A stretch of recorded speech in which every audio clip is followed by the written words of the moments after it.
آج جو تکلیف امت اٹھا رہی اس کے نتیجے میں دنیا میں دہریت کو قوت پہنچ رہی اور امت کی بلائیں اور زیادہ بڑھ رہی.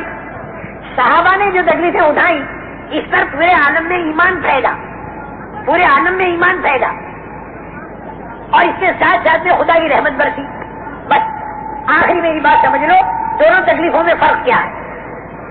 آج کی تکلیف تو اللہ کے احکامات توڑنے کی بنیاد پر آ رہی, پورے عالم کے اندر امت کے اندر سے دینداری نکل گئی, جس کے بارے میں حضور اکرم صلی اللہ علیہ وسلم یہ فرماتے ہیں اذا تبایعتم بالعینہ واخذتم اذناب البقر ورضیتم بالزرع وترکتم الجہاد سلط اللہ علیکم ذلا لا ينزعه حتى ترجعوا الى دینکم. جب تمہاری تجارتیں غلط ہو جائیں اور جب تم بیلوں کی دموں کو پکڑنے لگو اور جب تم کھیتیوں پر راضی ہو جاؤ اور جب تم اللہ کے دین کے جدوجہد کو چھوڑ بیٹھو تو حضور اکرم صلی اللہ علیہ وسلم فرماتے ہیں کہ تمہارے اوپر اللہ تعالیٰ ذلت کو مسلط کرے گا اور وہ ذلت اس وقت تک نہیں ہٹے گی جب تک کہ تم اپنے دین پر نہ آ جاؤ, یعنی دین کی محنت پر نہ آ جاؤ. دین ایکم کا لفظ حدیث میں ہے اور اے الہ جہادکم کا جو لفظ ہے وہ اس کی تشریح لکھنے والے نے کہا ہے. میرے محترم دوستو, صحابہ کرام رضوان اللہ علیہ اجمعین نے دعوت کا کام کیا, اس کے لیے طرح طرح کی تکلیفیں اٹھائیں, تکلیفیں اٹھا کر اللہ سے دعا مانگی. اللہ تعالیٰ نے وہ دن دکھایا کہ 10,000 کے مجمع کو لے کر رسول کریم صلی اللہ علیہ وسلم مکہ مکرمہ کی طرف روانہ ہوئے, کیونکہ صلح حدیبیہ کا جو معاہدہ تھا وہ مکے کے مشرکین نے توڑ دیا. صلح حدیبیہ والا معاہدہ مشرکین مکہ نے توڑ دیا.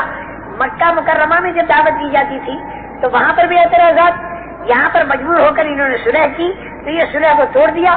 تو رسول کریم صلی اللہ علیہ وسلم مکہ مکرمہ کی طرف 10,000 کا مجمع لے کر گئے تو مکے کے جتنے بے ایمان اور کافر اور مشرک تھے وہ سارے کے سارے خوب ڈرے اور انہوں نے یہ سوچا کہ 13 سال مکے کے, 8 سال مدینے کے, 21 سال کی بڑھاس یہ سارے مسلمان آج نکالیں گے اور ہمارے کو خوب قتل کریں گے اور بوٹیاں ہماری نوچی جائیں گی. یہ ان کو ڈر تھا.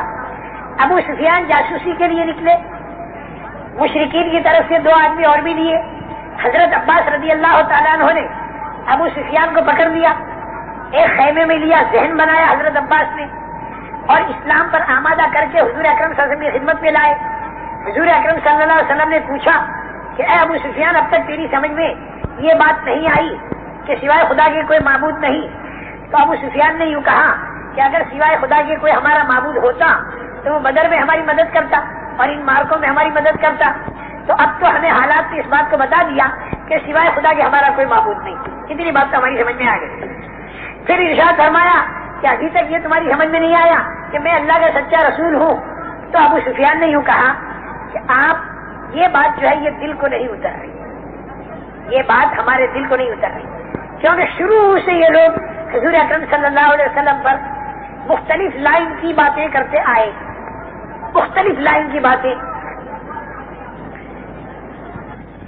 تمہارے جو داداؤں کے دادا لؤئی ہیں انہیں زندہ کر کے دکھاؤ. یہ جو تم کہتے ہیں نا مرنے کے بعد زندہ ہوں گے, تو مرنے کے بعد کیسے زندہ ہوگا؟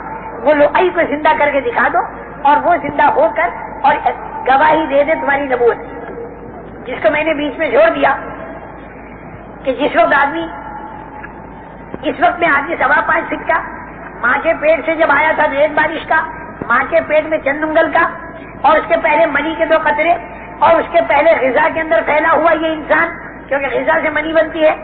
اور غذا سے پہلے یہ انسان کہاں بکھرا ہوا تھا؟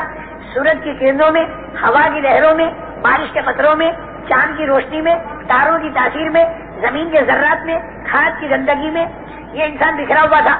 اس بکھرے ہوئے انسان کو اللہ نے سمیٹا, اناج کی شکل دے دی, مرد عورت نے کھایا تو منی کی شکل دے دی, دونوں ملے تو انسان کی شکل دے دی. حالانکہ سورج کروڑوں میل دور ہے, چاند لاکھوں میل دور ہے.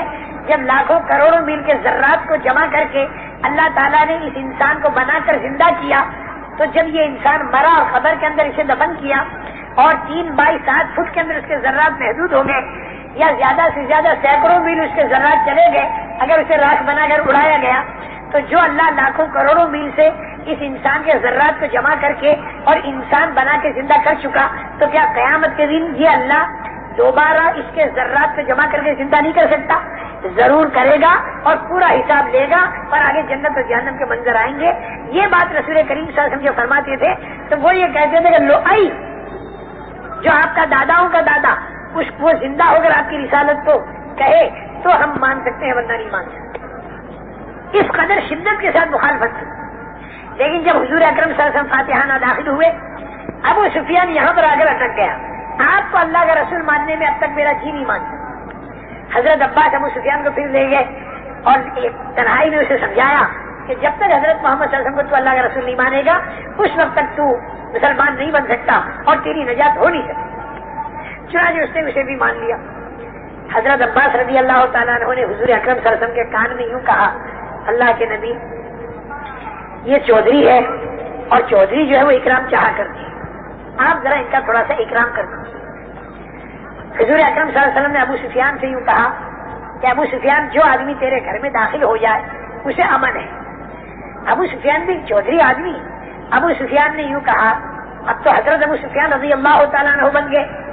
انہوں نے یوں کہا کہ حضرت آپ تو بڑے آدمی ہیں اور امن اتنا چھوٹا، صرف میرا گھر تو بہت چھوٹا، آپ تھوڑے آدمیوں کا امن دے رہے. تو حضور پاک صلی اللہ علیہ وسلم نے فرمایا کہ جو آدمی مسجد حرام میں داخل ہو اسے بھی امن ہے. تو حضرت ابو سفیان نے یوں کہا کہ حضرت اب بھی کم لوگوں کا آپ امن دے رہے ہیں، آپ کی شان تو بہت بڑی ہے. تو حضور پاک صلی اللہ علیہ وسلم نے فرمایا کہ من اغلق بابہ فہو آمن، جو آدمی اپنے گھر کے اندر اپنے گھر کا دروازہ اندر سے بند کر دے اسے بھی امن ہے. تو ابو سفیان نے کہا واہ واہ واہ واہ، یہ آپ کی شان کے مناسب امن ہے، اب بہت سے کو امن مل گیا. پھر یہ ابو سفیان اندر داخل ہوئے مکے میں اور نوجوانوں کو جمع کیا اور جمع کر کے یوں کہا کہ دیکھو رات کے اندھیرے میں جن کو نکالا تھا نا وہ دن کے اجالے میں 10,000 کے ساتھ آ رہے، لیکن اتنے با اخلاق ہیں کہ ان سے کوئی امن مانگتا ہے تو امن دے دیتے ہیں. تو تم سارے نوجوان جا کے امن لے دو. ابو سفیان کی بیوی ہندا یہ بہت ہی سخت مسلمانوں کے خلاف تھی، بعد میں مسلمان بن گئی تھی لیکن اس دن تو سخت خلاف تھی. ہندا نے ان نوجوانوں سے یوں کہا کہ اس ابو سفیان کی بات کو مت مانو بلکہ اسی کو قتل کرو. 21 سال تک جن سے ہماری لڑائیاں رہی ہوں اب ہم جا کے ان سے امن مانگیں؟ بالکل نہیں امن مانگتے.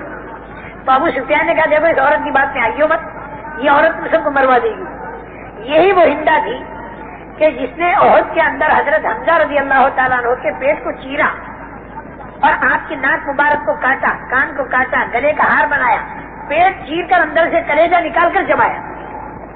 اور حضور اکرم صلی اللہ علیہ وسلم نے جب احد کے سارے شہداء کا معائنہ فرمایا اور جب دیکھا کہ مدینہ منورہ میں سے گھر گھر کے اندر سے عورتوں کے رونے کی آواز آ رہی ہے، کسی کا بھائی شہید تو کسی کا بیٹا شہید، آپ معائنہ فرماتے ہوئے حضرت حمزہ کی لاش کے پاس پہنچے اور جب ناک اور کان کٹی ہوئی اور پیٹ کٹا ہوا اور اندر سے کلیجہ نکلا ہوا تو حضور اکرم صلی اللہ علیہ وسلم کا دل بھر آیا، سینہ بھر آیا اور آپ کی زبان سے ایک جملہ نکلا، وَحَمْزَةُ لَا بَوَا کِيَ لَهُ. یہ جتنے شہداء یہاں پر پڑے ہوئے ہیں ان کی رونے والیاں مدینہ منورہ کے اندر موجود ہیں اور ساری کی ساری رو رہی ہیں. میرا چچا حمزہ اس پردیش کے اندر اس حالت کے اندر پڑا ہوا ہے کہ اس کی کوئی رونے والی ہوئی. مدینہ منورہ کی عورتوں تک جب یہ بات پہنچی تو وہ عورتیں گھروں سے باہر نکل آئیں اور حضور اکرم صلی اللہ علیہ وسلم کی خدمت میں حاضر ہوئی اور یہ عرض کیا کہ اللہ کے نبی، حضرت حمزہ کی رونے والیاں مدینے کی ساری انصار کی عورتیں ہیں، نوحہ اس وقت تک حرام نہیں ہوا تھا، ہم ساری کی ساری حمزہ کے لیے رونے والیاں ہیں. یہ منظر سادہ حضرت حمزہ کا ہندا کی وجہ سے ہوا تھا. یہ ہندا آج بھی بہت سا، لیکن ایک دن گزرا، دوسرے دن ہندا دوڑی ہوئی جا رہی. پوچھا گیا ہندا کہاں جا رہی ہو؟ یہ ہندا جو ہے نا یہ عتبہ کی بیٹی اور یہ ہندا جو ہے ابو سفیان کی اور یہ حضرت امیر معاویہ کی والدہ، ابو سفیان کی بیوی، یزید کی دادی اور ربیعہ کی پوتی، یہ سارا سلسلہ نسب ہے، بہت سخت. لیکن دوسرے دن جو دیکھا، پوچھا کہ ہندا تم دوڑی ہوئی کہاں جا رہی ہو؟ انہوں نے کہا میں حضرت محمد صلی اللہ علیہ وسلم کی خدمت میں جا رہی ہوں اور وہاں پر جا کر میں مسلمان بنوں گی اور بیت ہو جاؤں. تو پوچھا گیا کل تک تو تم اتنی سخت تھی، آج اتنی نرم کیسے ہو گئی؟ تو ہندا نے یوں کہا کہ میں نے ان لوگوں کے اخلاق اور ان کی عبادت نے مجھے متاثر کیا. دعوت نے اتنے اونچے اخلاق تک پہنچایا تھا کہ جس مکہ مکرمہ میں اتنے مظالم ہوئے اسی مکہ مکرمہ میں جب فاتحانہ داخل ہوتے ہیں تو اندر کا جذبہ یہ تھا، اندر کا جذبہ بدلہ لینے کا نہیں تھا، بلکہ اندر کا جذبہ یہ تھا کہ کسی صورت سے ان کو ہدایت مل جائے اور یہ جہنم سے ہٹ جائے اور جنت والے راستے پر چلے. کوئی بدلہ ہمیں نہیں دینا. حضرت خالد بھی عمرۃ القضا میں اسی سے متاثر ہوئے کہ میں نے سارا عہد کا وہ منظر قائم کیا، اور آج حضور اکرم صلی اللہ علیہ وسلم یہ کہہ رہے ہیں کہ ہم خالد اتنا سمجھدار اور اس کو اب تک سمجھ نہیں آیا. عمرۃ القضا میں جب یہ بات حضرت خالد کے کانوں پر پڑی ہے تو اس کے بعد میں حضرت خالد کا بھی دل پسیجا اور مدینہ منورہ پہنچے ہیں جہاں کے مسلمان بنے ہیں اور سارے مدینے والوں نے ان کا استقبال کیا ہے. حالانکہ گھر گھر کے اندر تہران مچا ہوا تھا اور گھر گھر کے اندر گھر گھر کے اندر رونا مچا ہوا تھا. ان لوگوں کے دلوں میں بدلہ لینا تھا ہی نہیں. ان کے دلوں میں یہ تھا کہ کسی صورت سے ہدایت ان کے دل میں اتر جائے اور یہ مرنے کے بعد عذاب قبر کے اندر مبتلا نہ ہو اور یہ جہنم میں نہ جائے.